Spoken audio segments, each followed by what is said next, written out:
Hey everybody, it's Stippling Vaughn, and I am where I always am on a Saturday, working hard. I want to do something different from you guys to start off the video. I want to take out some of these pencil lines so you can see. I don't know if you can see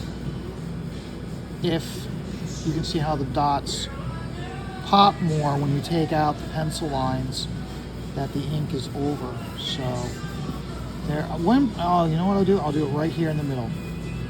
Okay, so you should be able to see how the dots pop out.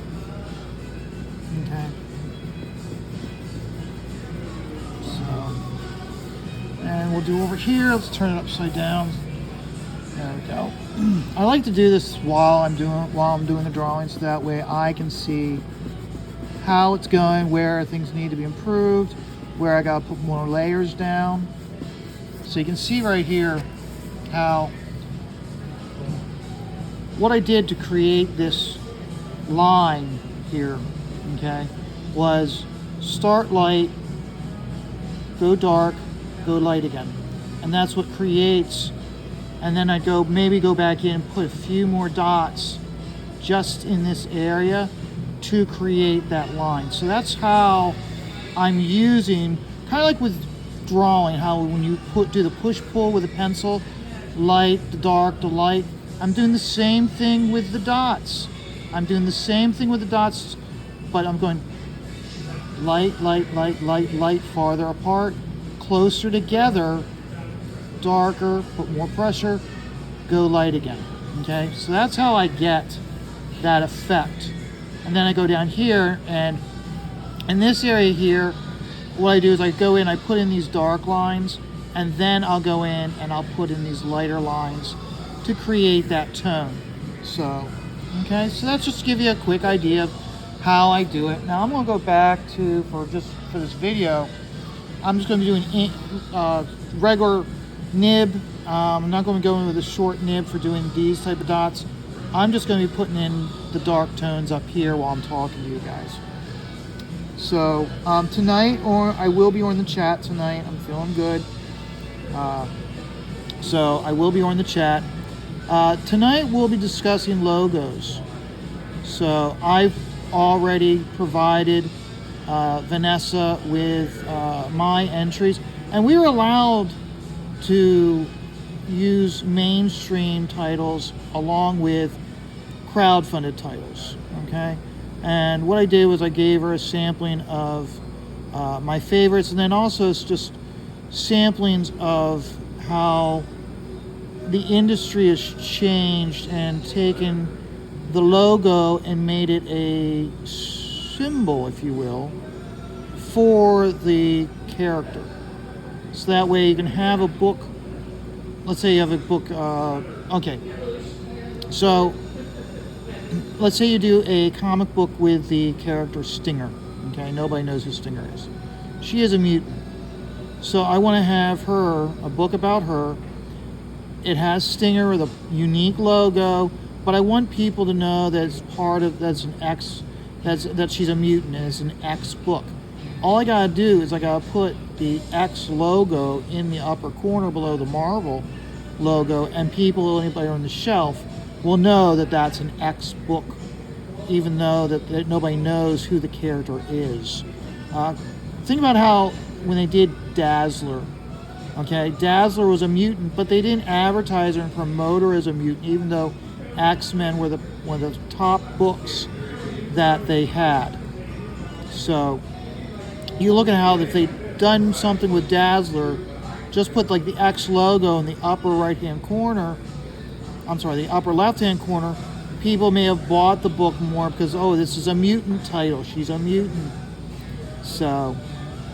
But no, we'll be going over, and I believe we're going to be doing rankings, which is going to be very interesting. I'm very curious about how we discuss that, along with the opinions of the chat itself.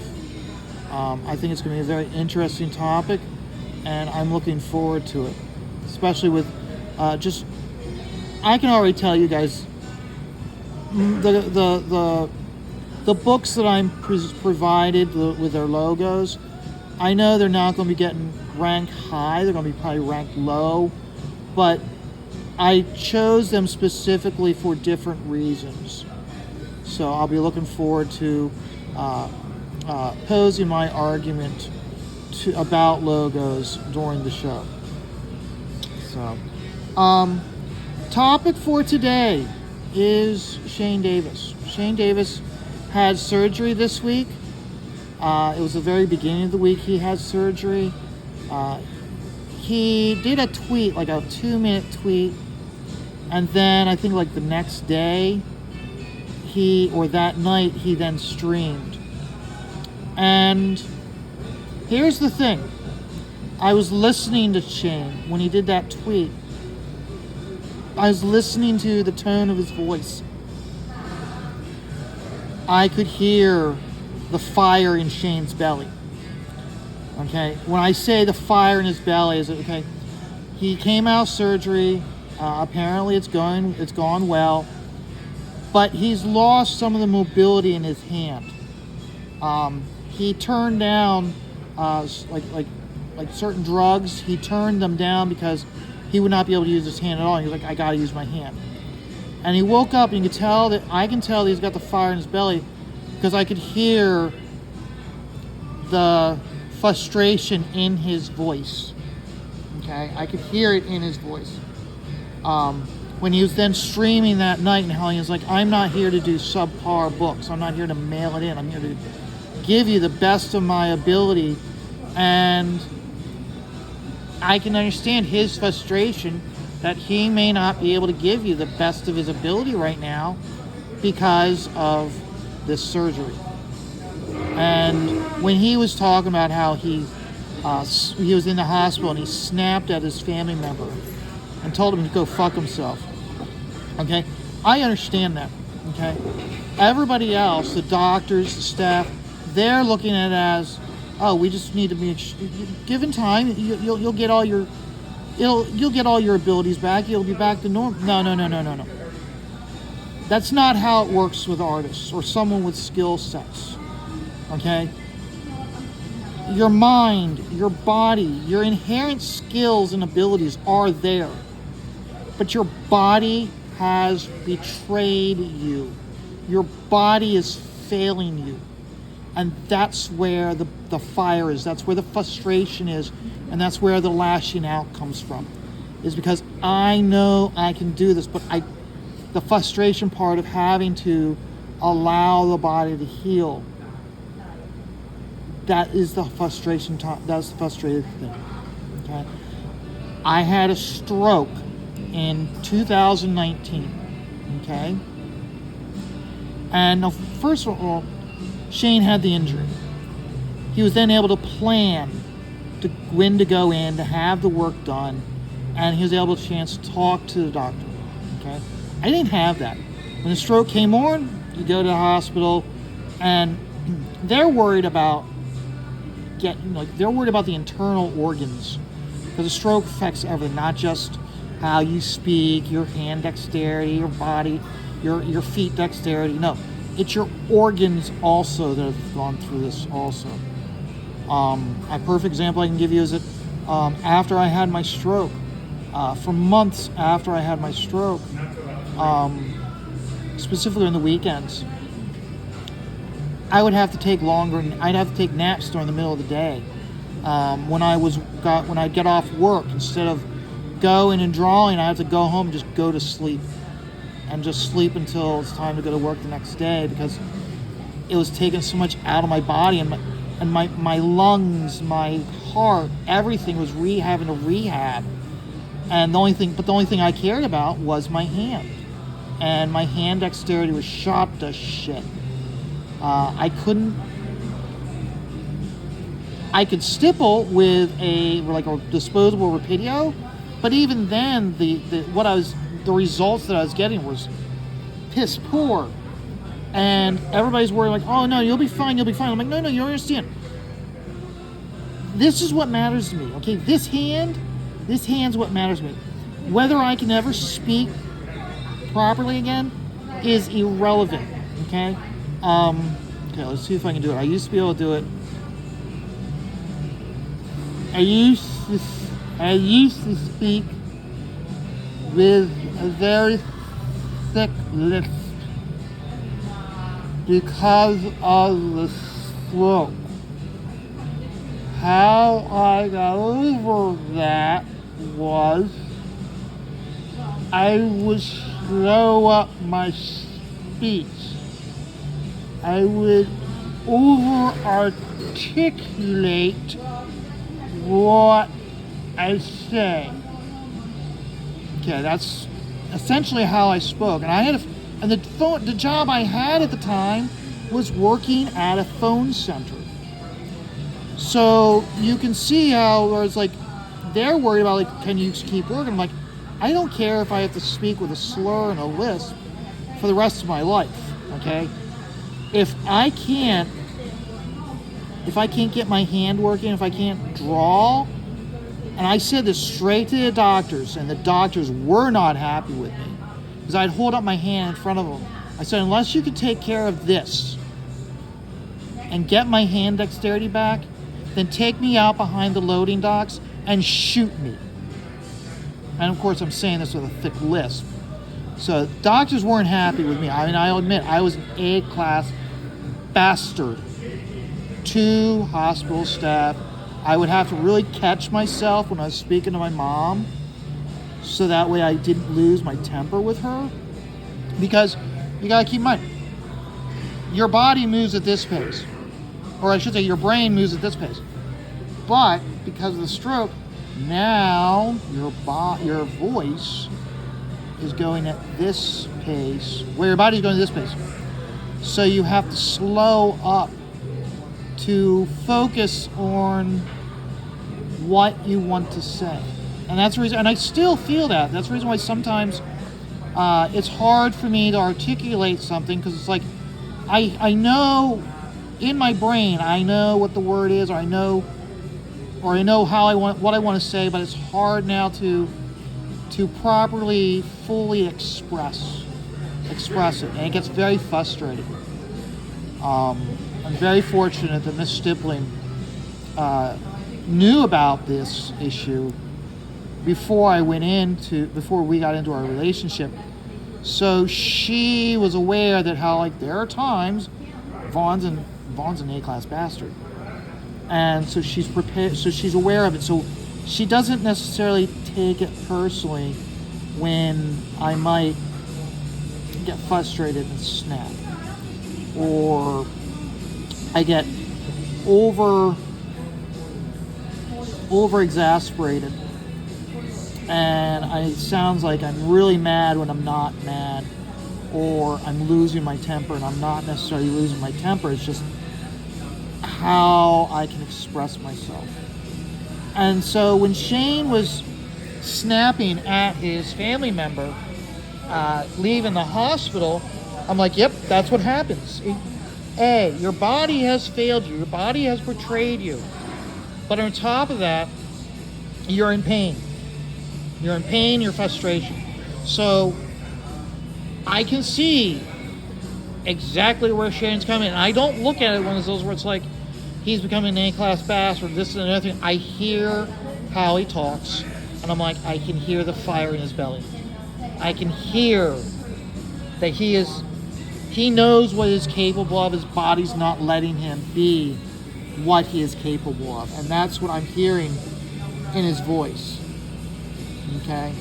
So he's going to be in pain. So I'll tell you right now, for the next few months, okay, if Shane is a motherfucking bastard, more so than usual, he gets a complete pass from me.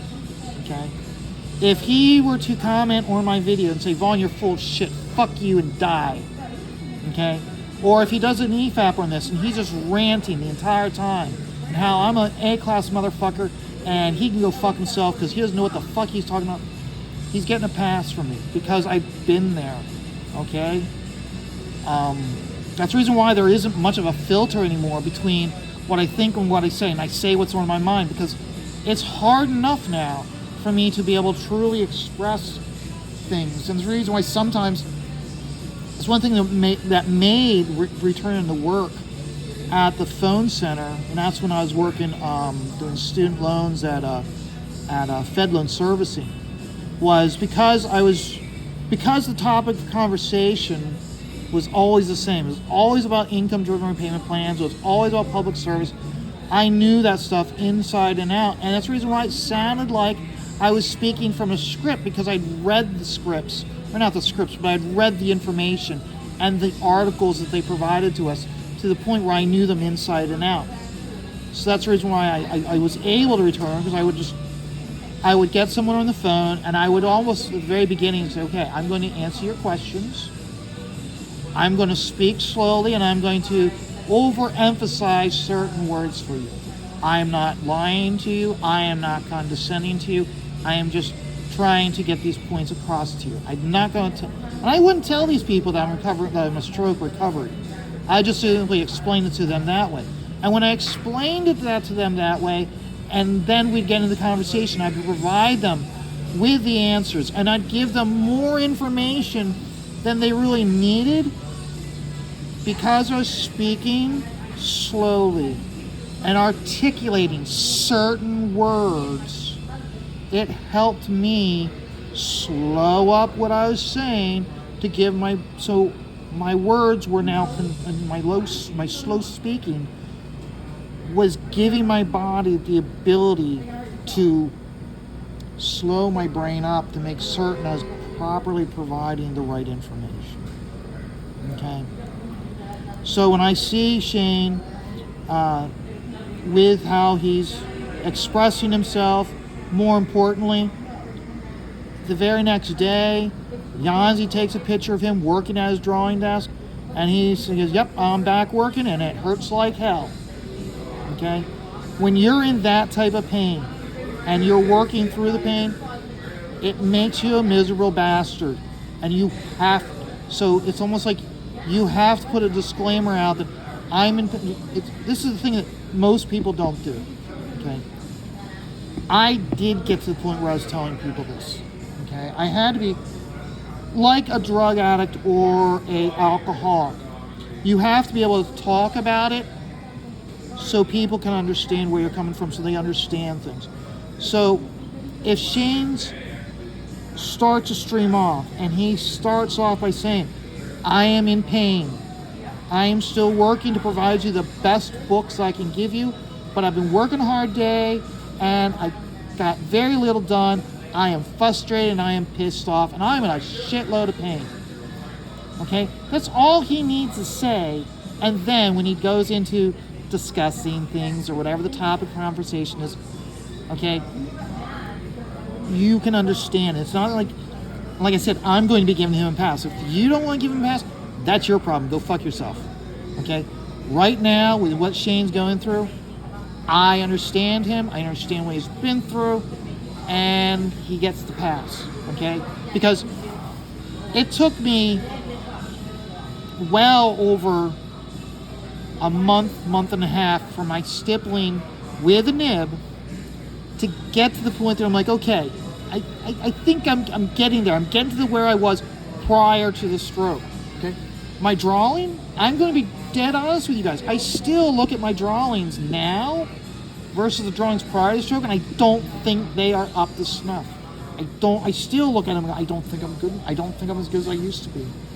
But should I roll over in my grave? Should I have Miss Stippling live up to her nickname and take me out in the back 40 and use the shotgun and create a stippling pattern inside of me? No. I keep working, and I keep working, and I slowly get better and better, knowing that, hey, maybe next week I'll have another stroke and that'll be it. So that's the other thing also. It's one of those where it's like,